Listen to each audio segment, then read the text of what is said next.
Wednesday Immigration Update po tayo as we help you live and fulfill and thrive in your American dream. This American Dream segment is brought to you by Aquino & Lowe Law Firm, answering your immigration questions.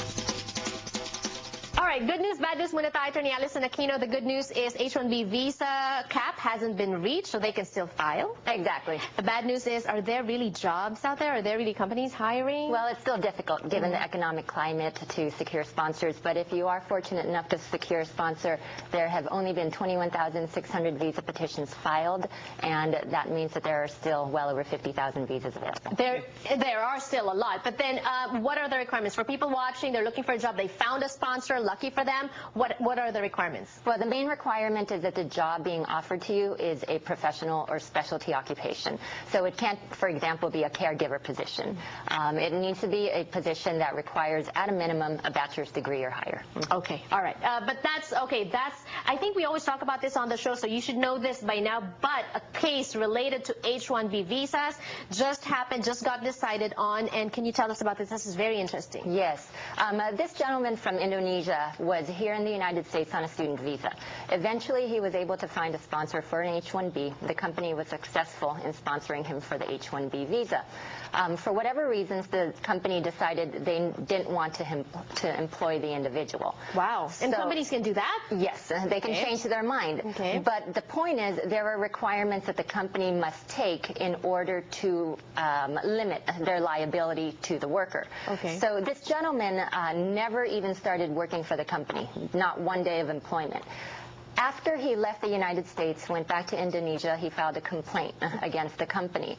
And even though he never worked one day, the court determined that the company must pay this individual wages for all 3 years. Wow. Despite never even working for them. So this case is twofold. A lot of employers watching us right now, you'll learn from this, and a lot of people too who've been petitioned for H-1B. First of all, termination. So the company can change their mind at any time. At any time. And they can terminate you even if they sponsored you for work visa. Correct. Okay? What happens if you get terminated as an employee?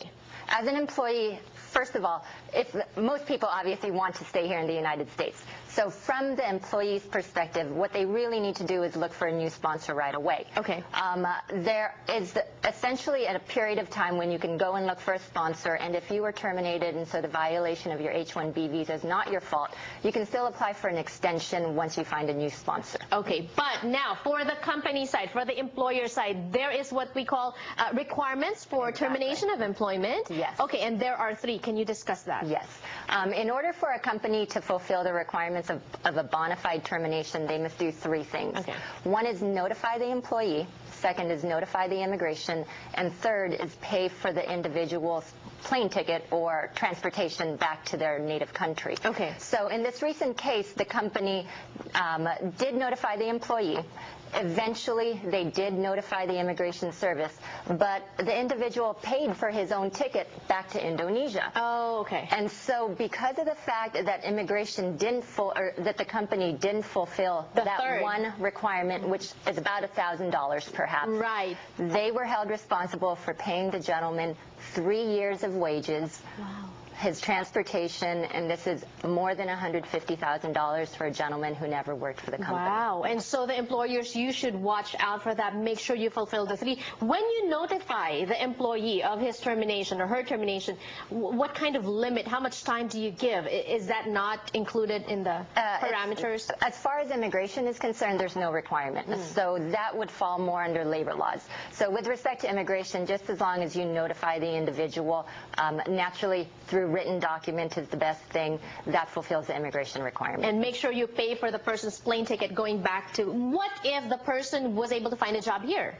Do you still need to pay for a plane ticket? No. Okay. You would not have to, because then the individual is simply remaining here. Okay. But to be on the safe side, again, because this is a big responsibility for companies, right. it would be prudent for companies to document everything, offer to pay for the individual at a minimum for his return ticket, and that way it does limit liability and show that you are trying to fulfill all the laws, but the gentleman chose otherwise. Right. And Aquino and Lowe Law Firm, you do give advice also to employers, to companies willing to sponsor, correct? Yeah. That's the number to call on the screen. Schedule your office appointment now. They do give free office consultation and for a very minimum fee for email and phone consultation. Thank you so much and more power to you. Thank you, Janelle. Magbabalik pa po ang Kababayan LA. This time, let us meet a Kababayan pride in the city of Los Angeles. Very inspiring story, and we'll learn a lot from him. You wouldn't want to miss that.